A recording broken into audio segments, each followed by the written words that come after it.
Bahamian athletes continue to make our country proud in multiple sports globally. However, the rise of interest of baseball in our country has been evident. Tonight we speak to Todd Issacs Jr. and Lucius Fox. These young men continue to use their platforms, both on and off the field, to pave the way for the next generation of Bahamian talent.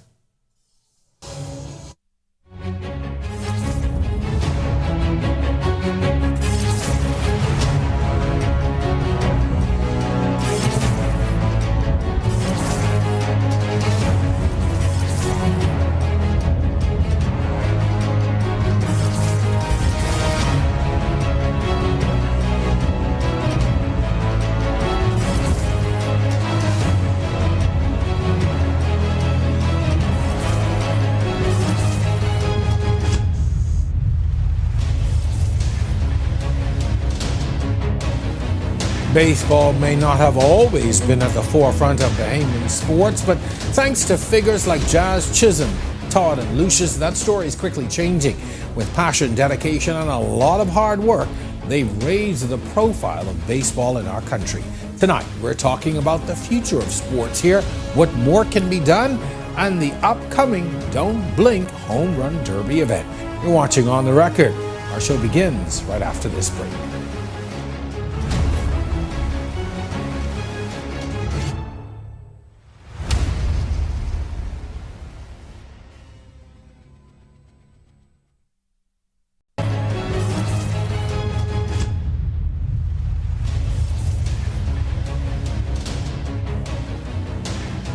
This is On the Record. We're talking about the baseball community here in the Bahamas. Todd Issacs Jr. and Lucius Fox are here to help us navigate that. Gentlemen, welcome to the show. Thank you for having us. So I have to tell you now, there are many times I'm out of my element.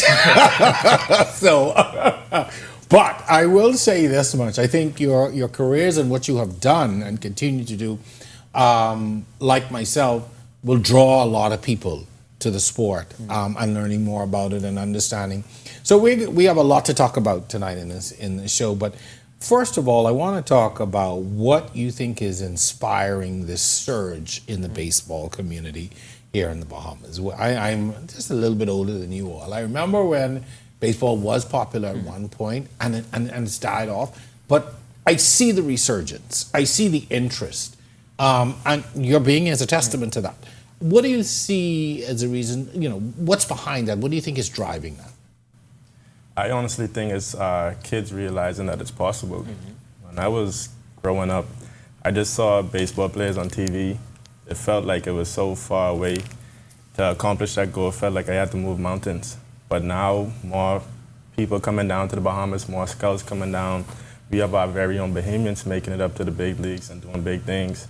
It's giving the kids hope. And that's all we want to do is give the kids hope. Yeah, and I'd say the same thing. Lucius hit it right on the head. I feel that baseball, when we were coming up, it was the start of a long-term plan, a long-term investment in future of, where we're at right now.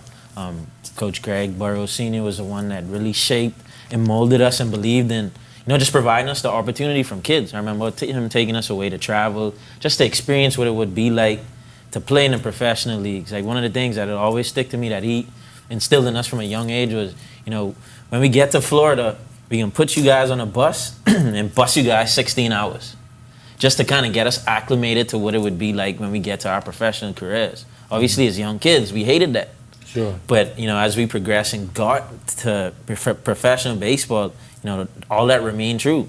So he kind of instilled in us and he saw the vision in us from then. So for Lucius and I now, when we started our careers, it was our responsibility to do the same thing.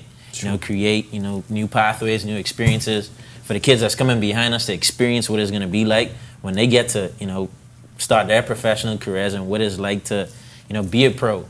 So for us, the resurgence that's happening right now is just a testament of, years and years of work, from you mentioned when baseball died off. And it's our responsibility now just to keep it going and paying it forward. For years, though, kids played baseball. You go on a Saturday, you go to Freedom Farm or JBLN. I had nephews in JBLN. So, and the parents came, and there was all this excitement at that level. And then it just seemed to die off after, kids went off to college or went on to do other things. But nowadays, you turn on the TV, when you see Jazz Chisholm, you all are here, and the work that you have been doing, but when you see, the level of excitement that Jazz is able to generate with his success, what does that mean for you all personally to see that happen? It's amazing for us to see because we saw the growth firsthand. We came up together from 7 years old. When I started playing baseball, that's when I met Todd. We became best friends, but Jazz we were always brothers, we were always close. And coming up through the ranks, just playing on the same team, traveling together, competing against top teams in the U.S. together, just to see him where he's at, he was born for that. Everything he's doing now, he spoke about it too. When we were kids, before he even did it, he believed. And that's what you have to do. You have to believe in yourself. And his belief in himself, it shows in his play. So when you see him having fun, his chains, his swagger he's bringing to the game, it only can inspire the Bahamian kids, but it's inspiring the world. I feel like he's changed baseball, MLB baseball, because baseball was like a boring sport. That's why most kids would play as a young kid, have fun, and then they would gravitate to other avenues of life because they felt like it was boring. Just to be honest with you, it was boring. It was so strict. You have to do things this certain way. But seeing him bring his swagger to the game and the joy and excitement, it can only inspire more kids to want to be like that. And for generations like us, us inspiring the younger kids, that's all we wanted to do. Even though we are young, we feel like we took it upon ourselves to make sure that the guys coming up behind us had it better for us, had better opportunities. Tell us a little bit about your personal journey. So I'm going to start with you in the sport and how you got to where you are today. It's a long journey, but all right. Considering we got time, let's condense it. Shoot. So I started at 3 years old. My dad took me to Freedom Farm. I played for my first coach, Coach Andrew Thompson, who was probably the pillar to my baseball career. Started out at Freedom Farm at 3. I remember going out there for the first time. I didn't know what I was doing. I just was a kid, just having fun. And like before I knew it, I just remember I didn't want to leave the baseball field. That's all I wanted to do was just go. It didn't matter if my team was practicing or another team was practicing. I just wanted to be at the field. I lived with one of you all. Yeah. I know what that was like. So, as I continued to progress through the game, I remember I just wanted to win so bad, and I didn't know why I wanted to win or why it was baseball, but I just remember it gave me a sense of direction. And it gave me a sense of discipline, and I didn't know where my career would go. I didn't know, how good I would have, turned out to be. But my coaches did. They saw the vision in me. I was always someone that was super aggressive. I was super aggressive, and I would win at all costs. And none of my coaches ever tried to keep me in a box. And that's one thing I could say, growing up through the ranks, is one thing I look back now and reflect on and thank them for. They always allowed me to be myself. As I continue to grow up through Freedom Farm, when Lucius and I were 12 and under, our coaches, Coach Greg Sr., Coach Greg Jr. is like, hey, these boys need to go, to America for a better opportunity. So we went to American Heritage. Shout out to Coach Com, Mazza up there, American Heritage. He opened us with welcome arms. He gave us the opportunity to say, take it as far as you guys can. I think when we went there, no one knew exactly how far Lucius and I would take it and where we would go with it. But we literally, changed the dynamic of the school that we went to. We started bringing, when we first got there, everyone was a lot bigger than us, a lot stronger, a lot faster. And for us, it was like, how are we going to keep up with this? But we never took it as something that made us discouraged, but we took it as a challenge. We started to outwork them, work twice as hard as them, really try to learn different things that they were doing to get better. And we started doing the same thing. And for us, it started with us having to play catch up, but we passed them very quickly. And we started bringing attention from professional scouts, college scouts, just changing the whole landscape of what it was when we first got there to when we left. So going to high school, got drafted out of high school to the Toronto Blue Jays. Didn't take it. Did 1 year at a community college, Palm Beach State College, and then got drafted by the Cleveland Indians at the time, now Cleveland Guardians, and the rest has been history. I played 10 seasons. Spent time with both the Cleveland Guardians, Colorado Rockies, and a few independent teams. So, the journey, it feels like a long time, but it happened in a blink of an eye. Lucius, you started out with him. Tell us about your journey, and at what point did you know what? This is it for me. This is really where I want to go. At 7 years old when I started playing. 7? Wow. So I had no idea what baseball was. my cousin Rio Russell, we did everything together, basketball camps, choir, whatever it was. We did it together. So From choir to baseball. I always tell my mom all the time, she would put me from basketball camp and make me go to sing in the national choir in Bahamas. I used to be so mad, but you gotta make mama happy. Yeah. But at school one day, he said he wanted to try out for the baseball team. Coach Rico Seymour, he was our physical education teacher at Trinity Christian School. So I just went with Rio, just can try it out, don't know what I'm doing. I ran at third base. Just going, ran at third base. That was the first position I started playing. And I remember I was doing everything wrong. But I remember after that day, I just went on YouTube researching baseball. And then I came across the Florida Marlins at the time. So I would always watch the Florida Marlins and the Tampa Bay Devil Rays play. Carl Crawford was my favorite player back then because he was stealing a lot of bases. I told my dad that same year that I wanted to make it to the major leagues at 7 years. Wow. 7 years old. So I didn't know how far I would take it, like Todd said, but I remember going to Freedom Farm for the first time. My team, we lost every game. We lost every single game. But the coaches there quickly told me I had the talent. I just was having fun with it, but they saw the talent, and from that day on, I just started playing on the best teams. I started improving my skills. I met guys like Todd and Anthony, and we created a bond.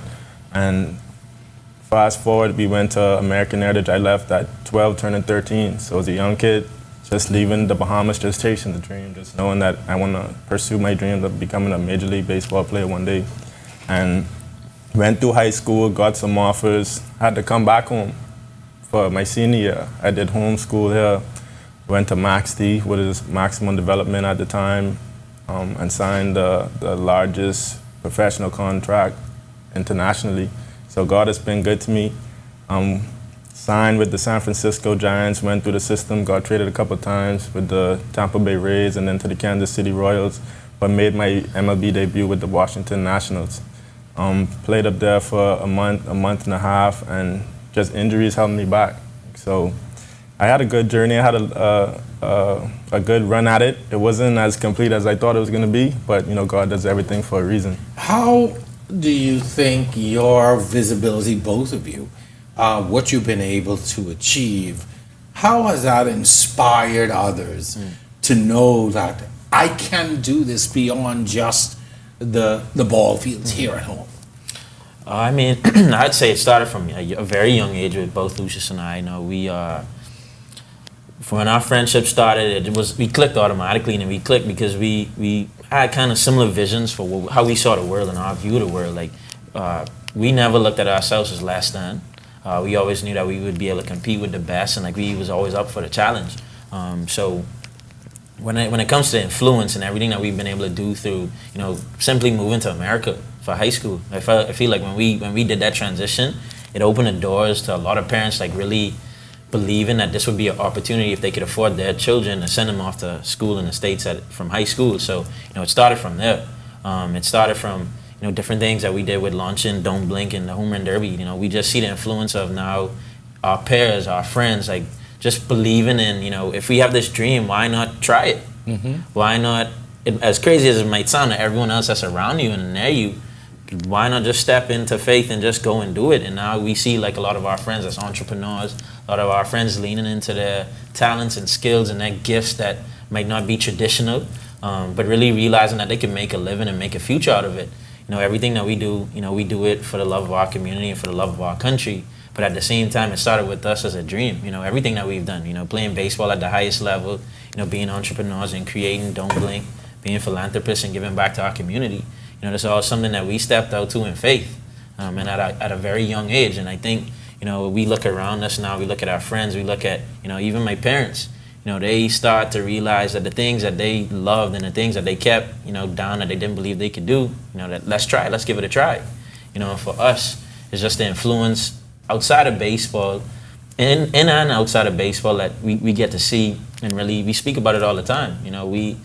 We both are dreamers that inspire everyone that's around us, everyone that's coming behind us, and the ones that's a little bit older than us. Just as a testament. And, you know, people feed off that energy. You know, people talk about the right energy and the positive energy. I think you all exude that. I want to go beyond baseball just for a minute and talk about the success of Bahamian athletes like Jonquel Jones and even Buddy Hield. And how has that impacted all of our young athletes? As a nation, we're really talented. You walk the streets and you see guys that don't even recognize their talent, but just didn't have the opportunity or wasn't in front of the right people, didn't have the right guidance to reach the NBA, you know, like a Buddy Hield or the WNBA, like a Jonquel. And we feel like it's a lot more kids walking the streets in our school system that can do that and even better, greater things in this game, even baseball, you know, but more eyes on the Bahamas, more people realizing that we're a small nation, but we're mighty. You know, we're mighty in our numbers. We have Shawnee. Yes. We have Stephen Gardner. Yeah. You know, I mean, I purposely came away from track and field because I think that track and field has really been the foundation, and we've done well in that. But, you know, now we're talking about a Jonquel. You know, we're talking about a Jazz. We're talking about a Buddy Hield. You know, you watching the NBA, we got two players sometimes, you know, two Bahamians the same night play. And so, you know, for me, I see us leaning into more sports.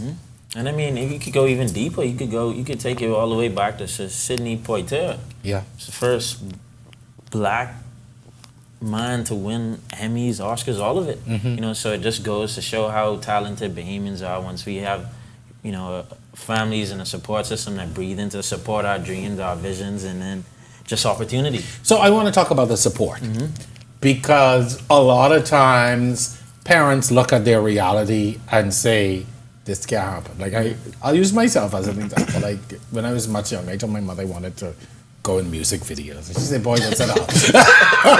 But that was the thing in the 80s, right?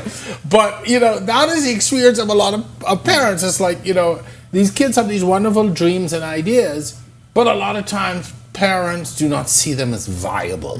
What do you say to parents in that instance who, unlike yours, saw your dream, saw the potential, and allowed you to pursue it? I feel like you got to trust your kid. You know, as a parent, it's important that you know your child and you spend time with them and you hear their passions. You know, I feel like your passions, they make great. Like, with your passion, you can make as much money as you want. But if you don't love doing something, it don't make sense doing it. You know, a lot of people chase the money or they try to be safe. The fame. You know what I mean? Yeah. Like, not nothing, but I like to take chances. You know what I mean? So I won't want to do something that everyone else is doing. So if I have a passion of doing something, then that's the only thing I see. That's the only thing that'll get me out of bed. That's what keeps me pushing. But I feel like a lot of parents back in the day, they just wanted to just be safe, just get an education and get a 9-to-5 job. You know what I mean? So I feel that these days the kids have, with social media, they can see what's available to them. They can see something that's happening in Paris, right here in the Bahamas, and they're dreamers, they're believers. I feel like our generation, we don't take no for an answer. We feel like we can accomplish anything, and once you put your mind to it, it is possible. Todd, how influential were your parents in your journey? They were super influential because they're very hands off. To this day, they hear me talk about these crazy things, and I see it in their face, like, what this boy talking about? But they, you know, I think that they realize that I proved them over and over the years that if I say it, it's gonna happen, and if I see it, I can prove to you that it's gonna happen, and I'm gonna devote all the time, effort, and energy that I need to show you, you know, to make you a believer.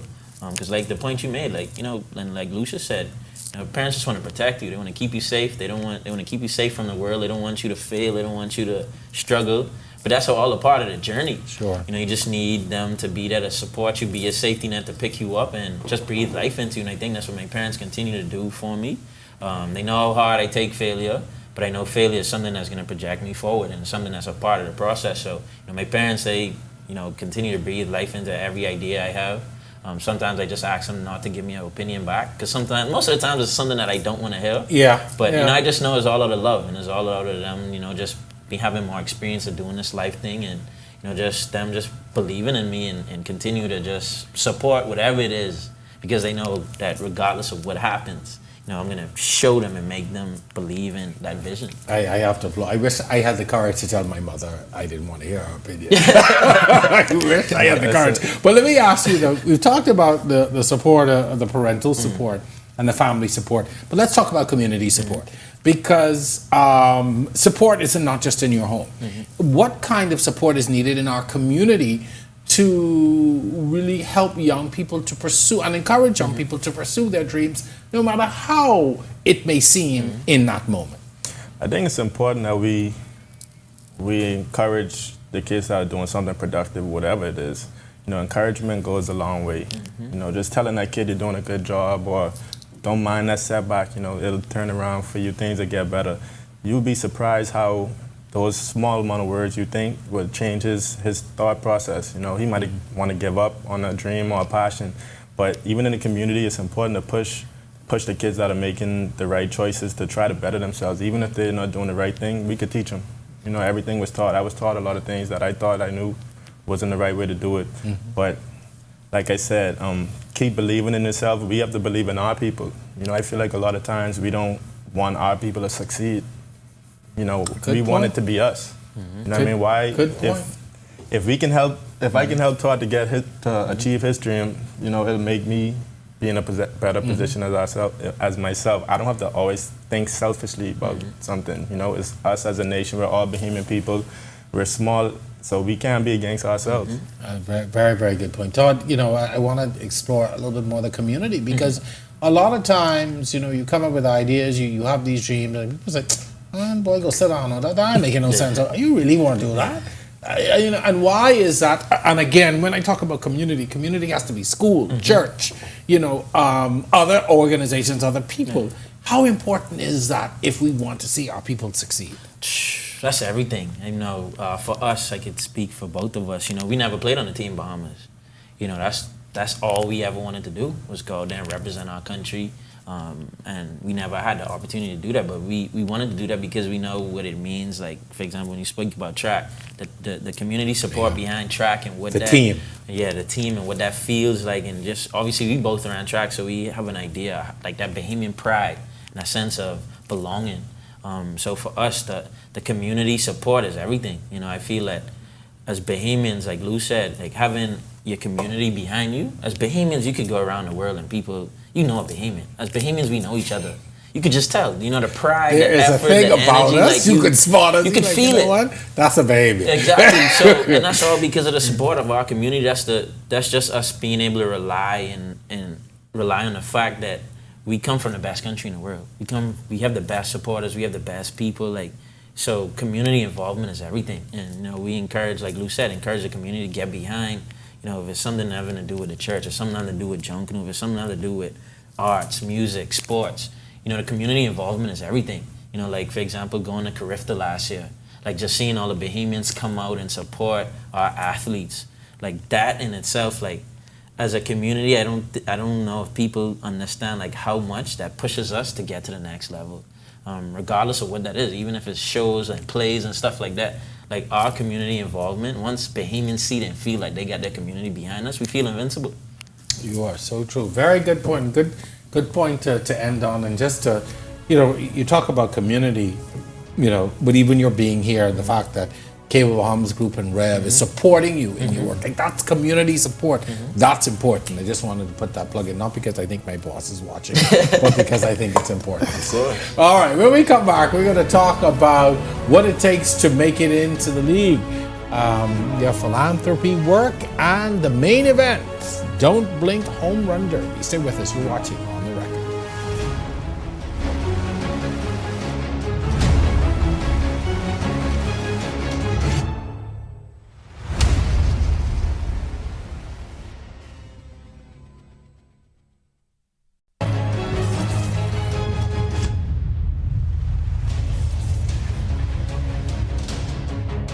Welcome back to On the Record. We continue our conversation with Todd and Lucius.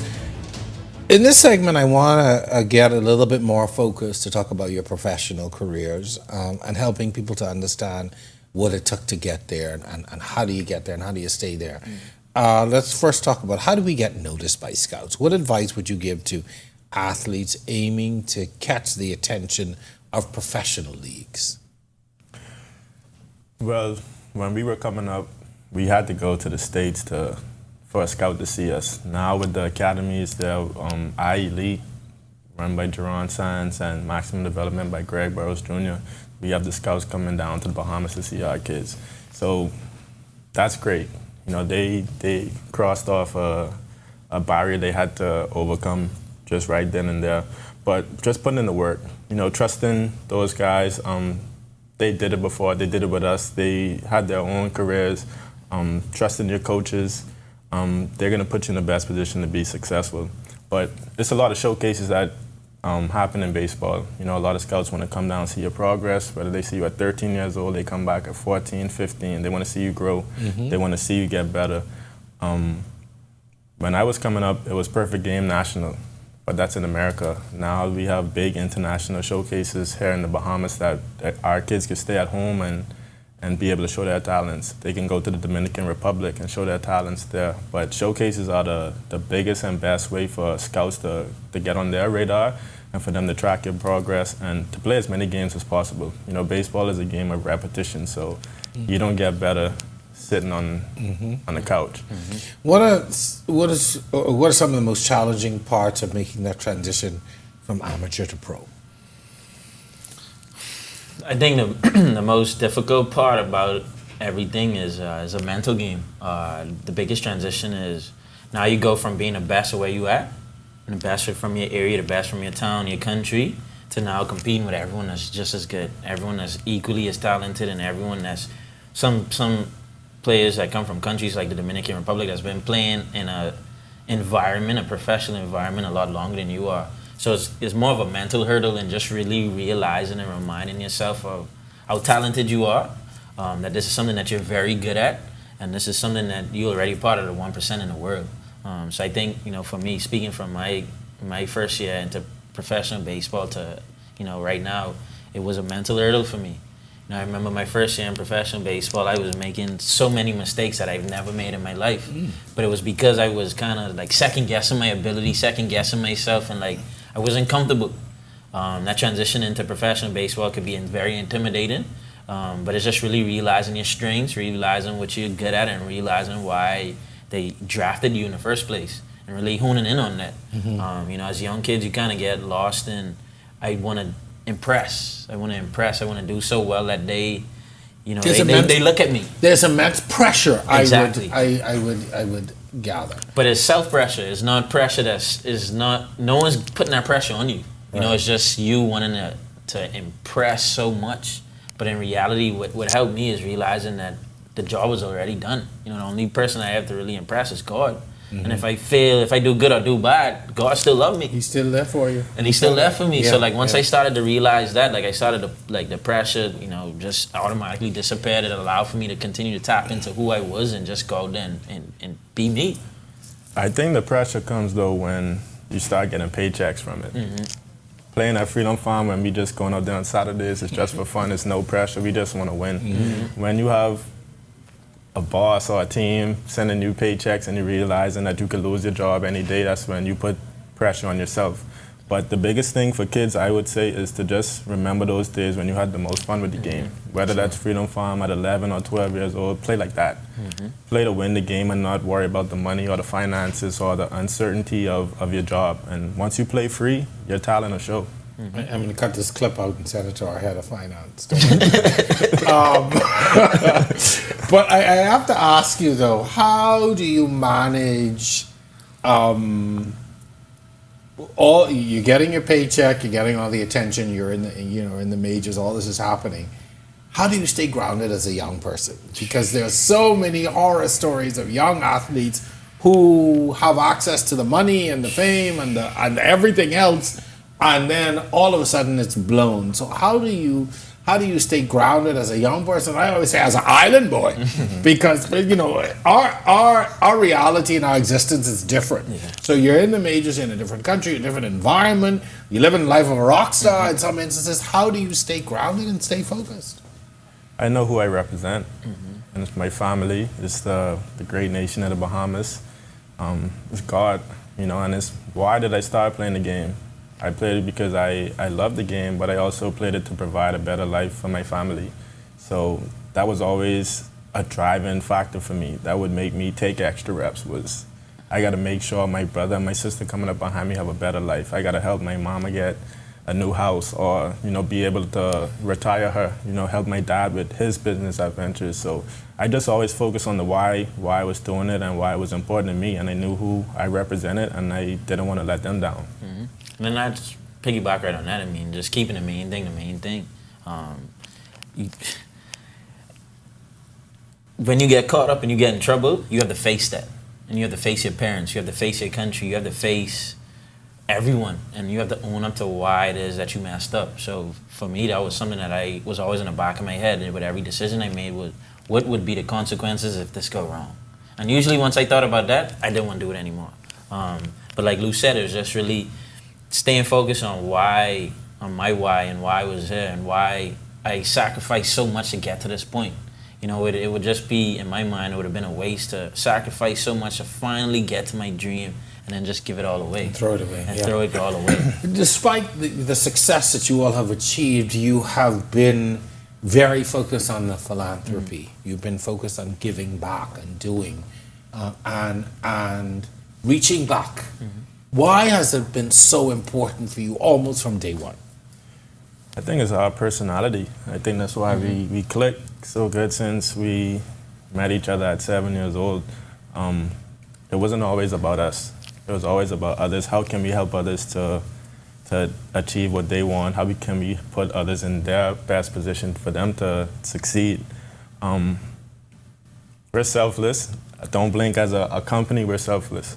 We just want to make a difference in our nation and branch out even into the world for people that look like us, people in communities that don't have the voice to make things better for them, don't have the resources, but they have the talent, they don't have the opportunity, and we feel like it would be a disservice for us to not give back to our community because God has blessed us, He has put us in this position for a reason, and we just on a mission to make everything better. How did Don't Blink Home Run Derby come about? It started as a dream. The Home Run Derby started as a dream. As crazy as that sounds. Literally a dream. Yeah, that dream. So I was, it was in 2017. Both Lucius and I were playing against each other that season in the Midwest League, the low A group of the professional baseball, and he had just got called up to high A, so he moved up the level, and we were going to play his team, and he had just left. So it was our first time that season not playing against each other when we matched up, and I remember in Bowling Green, Kentucky, it came to me in a dream at night. And I remember just writing it down on a piece of paper, Home Run Derby on the beach. I went back to sleep, woke up, and then it just hit me like bricks, like it just hit me.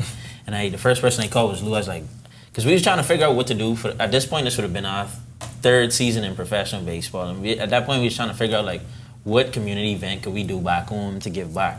And we had all sorts of ideas that we went through throughout the years, and it just didn't stick. And I was like, what you think about a Home Run Derby on the beach? And he's like, that sounds crazy, but let's do it. I don't know how we gonna do it. And he was like, how we gonna hit off the beach? And he's like, my dad could build something for us, like a little ramp or something for us. We had no idea what we was doing. Second person I called was my dad. And I was like, Pops, we got this idea. I don't know how we gonna do it. And he's like, how the hell we gonna play baseball on the beach? I was like, wait, I don't know. But we can find something and we gonna make it work. And he, he had that first conversation. He's like, as soon as the season done, come home. And let's make this thing a reality. The next person we spoke to after that was Gina Gonzalez-Road.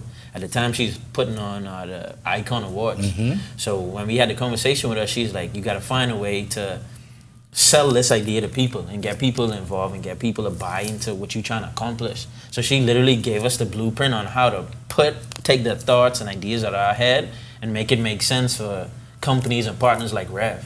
In the beginning, Rev, if it wasn't for Rev, the Home Run Derby wouldn't happen. Mm-hmm. Lucius and I, we were shooting our own commercials, doing our own photo shoots. We were just trying everything we could to simplify the idea so people could just be interested in watching baseball on the beach. So we did all of that. We designed our own jerseys, like this jersey I'm wearing. We designed everything ourselves. We put that jersey order in with no idea, no increment, no anything if this event even was gonna happen.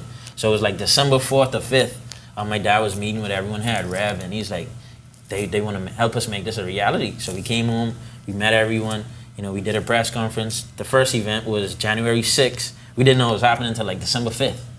So within that span of a month, we boots on the ground every day around the clock, just trying to make it as simple as possible to pull it off so people could see it.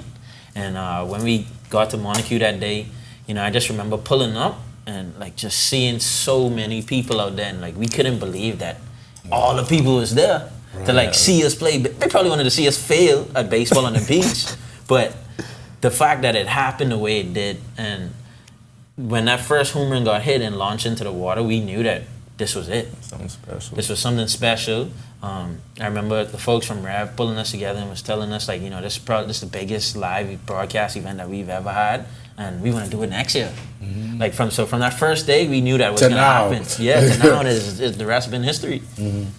In that moment when you were able to achieve that success, what was it like when you pulled out that morning and you saw those people, and then when you hit that first home run into the water? Like, what were those moments like? I never won the lottery, but I was good at it. That was close. I feel like that. I think that's how I would feel if I did. Just seeing the excitement of the Bahamian people, just seeing our very own young kids that are playing. We played most of our time in the States. We never got to play in front of our own people. Wow. And that's one thing that we always wanted. And that's why we really started the event, because it was like, how could we do something back home that our people can enjoy us, and we can put on a show in front of them. We could bring guys from the States and beat up on them in front of our people. Our people get the cheer. So seeing that first home run hit, and I saw the excitement from the crowd, it was magic. Wow. I like the word magic. Mm-hmm. For you? The energy was, like Lou said, like just when Trent hit that first home run, and like the place was like, because he was up there, he was hitting and wasn't hitting any home runs. So all of us was like, wow, we about to have a home run derby with no home runs. And then he hit the first one, and it was just like an explosion. And then as the event continued to go on, and Lou went up there, everyone was like cheering and going crazy. When I went up there, everyone was cheering and going crazy. It was just like, looking back at the people in that moment, it was such a moment of pride, and such a moment of like excitement, and just a testament of, feeling that, all that hard work we had put into that point, and just being able to make that dream a reality, and have people experience it the way that we envision it. It was, like Lou said, it felt like hitting a lotto. And now 7 years later, we're here. I could hear it even in the way that you recall it, what it meant to you and how significant that was. What do you think events like Don't Blink have meant for the baseball community here? We try to make all of our events real intimate. I mean, earlier I said we saw baseball players on TV. Mm-hmm. Now we're bringing them to our Bahama land, where our kids can see, could feel, could talk to their favorite players, can get advice from their favorite players. That can only inspire. Mm-hmm. That can only make you believe that they're human too. Mm-hmm. I could be that one day. So our biggest thing was, let's just keep inspiring the future generation. How can we do that? We can put it in front of their eyes, put it in front of their face, and make them believe that that can be you too one day. Yeah, and I mean, shoot, I remember every year we do the event, it'd be a few kids, I'd be like, you my favorite player? And I'd be like, me? Out of all the people, I'm your favorite player? Yeah. Like for me in that moment, it made me really realize like our impact and how important we are as just not baseball players, but as Bahamians. Mm-hmm. And the responsibility we have as professional athletes to uplift our community. And I think from year one, like when we first did it, like Lou said, very selfless. We knew that what we do, people would follow, and people would come and support, and people would listen to us voice the frustrations that we had up until that point, but also listen and follow, our plan for a better future. As we approach year 7, what we've been able to accomplish in the past 6 years is almost incredible. It's like Lou said, it's magic. What we've been able to create pathways, sustainable pathways for the future generations through this event, and through just creating opportunities for, kids to, like Lou said, us hosting our own international showcase, for kids to now come and participate in this showcase without having to go to America, but their families being able to be right there and see them compete against the top talent, to really understand the significance of how good and how talented we are as people. Fantastic. Do you feel Do you feel pressured in any way as role models? Do you feel a responsibility as role models, or is it just something that's natural? I said because sometimes, when people say to you, "Oh, you're my favorite, you're my role model," you're thinking, "Am I really up to this?" Do you feel that I guess that obligation and responsibility? I can speak for both of us. I feel like we both just natural born leaders. And everything we did in school, at Freedom Farm, with our families, we're born leaders. It's no pressure for us. It's just regular everyday life. We know the responsibility that we have, and it's a big responsibility. But we don't overthink it. We're authentic. We're ourselves, and we know how to inspire people. We know how to have people gravitate to us, and just our biggest thing at Don't Blink is we want you to enjoy it. We want you to have fun. This is not a strict event. We're gonna handle business, but we're gonna enjoy it every step of the way. So once we're having fun, we're being ourselves. We do the right thing. Sure. We grew up with great family and support systems. I have parents that instilled manners and respect into me. They told me manners and respect could take me around the world. Yeah, my Grammy right now. Todd's family has been like a second family to me. So they helped grow me up too. Being away from the Bahamas at a young age. His family is the one who made sure that we were good. My family wasn't traveling a lot at the time, and they looked out for me. So I know I can speak for my family and his, that they're caring, they're supportive, and we just came from great families. And they did a good job. You're decent fellas, as the people that say. You turned out good. Let's tell our folks a little bit about the event itself. Where is it taking place, date, time, location, that kind of thing. How can people attend? So Don't Blink Week is on us. We start December 11th, so the dates are December 11th to the 15th. December 11th would be the first day that all the players come in, and then we're hosting a free kids camp at the Andre Rogers baseball stadium. Last year we had about 300 kids, so we encouraged and we went as many Bahamians, parents. 300 children? Yeah, 300 children. Hey, they all deserve a place to it was it's a handful, but it's fun. It's fun. Right. But we just encourage, whether you played baseball before, whether you haven't played baseball before, it doesn't matter. It doesn't matter the age. You're never too old to try it. Both boys and girls. So what's starting with the week off with the camp is we just want all the players to come down. They, just like us, they want to give back to the community. They want to be around the kids because they understand that they were once in those shoes. We were once in their shoes. So just to be there to give them a little bit of hope, to inspire them, to just spend that time together. That's why we start the week off with this kids camp. And just for the parents to see, it's something fun. Yeah. It's something fun that you can put your kids in. So the 11th is the kids camp? Yes, the 11th is the kids camp, and that'll be the first day. On the 12th, Thursday the 12th, we're hosting a golf tournament in the morning. So all of you golfers out there that golf, please come out and have fun. We try to make it a super fun golf tournament as well. We just got into golf, so we suck, but we try to make the best out of it. You gotta add me to that. Yeah, it's just a fun time. It's a fun time. Got you. And then that afternoon, we're gonna do the International High School Showcase that we mentioned, where it'll be 20 of the top high school kids coming into the Bahamas to participate and showcase with our Bahamians. We're gonna have some few kids from other Caribbean countries as well, because we want to open the doors and open opportunities for not just us, but for other countries that interest. Exactly. Yes. And then later that evening, we're gonna have a celebrity softball game that if you want to play in as well. I could. Come on there and take a swing. Somebody. Come on. Yeah, I could. And I'll be right back at the Andre Rogers Stadium. That'll be on the 12th at 8 p.m. The game will start. We're gonna have a lot of Bahamian influencers, politicians, Miss Bahamas, everyone. We just want everyone that's doing something in the community to be a part of our group and just have some recognition. Sure. Bring the Bahamian crowd to come out and just see you try to do what we do, and just make it a super fun environment. And then Saturday is the big day. That's the Home Run Derby at Montague Beach. Gates open at 12 p.m. The Home Run Derby starts around 1:30. Trying to be on time, so please get out there early. And after that, that's pretty much it. The players will leave on Sunday, but after the Home Run Derby, we'll have like a few performances by some special guests that we about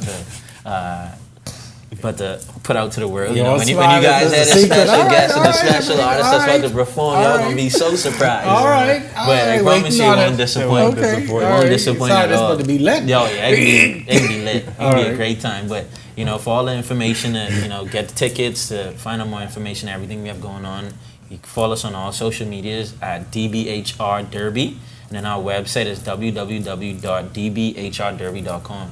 All right. Stay up to date with all the tickets, everything that we have going on, any updates on the events, and we'll soon release the rosters of who's coming, who's participating. We have the most Major League players participating in the event this year that we've ever had. So, Nice. Come out, get autographs, take pictures, and just have a great time. Have a good old time. Looking forward to it. Sounds like a fun-filled weekend with a lot. I'll be sure and show up to at least one. I ain't tell you which one, but I will be sure. All right, gentlemen, as we are out of time, first of all, I want to thank you for coming and spending this time with us. You are a great representation of the Bahamas. And oftentimes, I know our athletes get a bad rap. And I'm one of them who criticize. But I think you all are really the epitome of all things good for us. And I want to thank you. I want to encourage you. Keep up the great work. The country needs more like you. We thank you for everything that you've done, but keep it up. All right, so thank you so much Appreciate for you. stopping by. And best of luck with this year and beyond. I'd probably be in good stead with my bosses because we talked about Reds.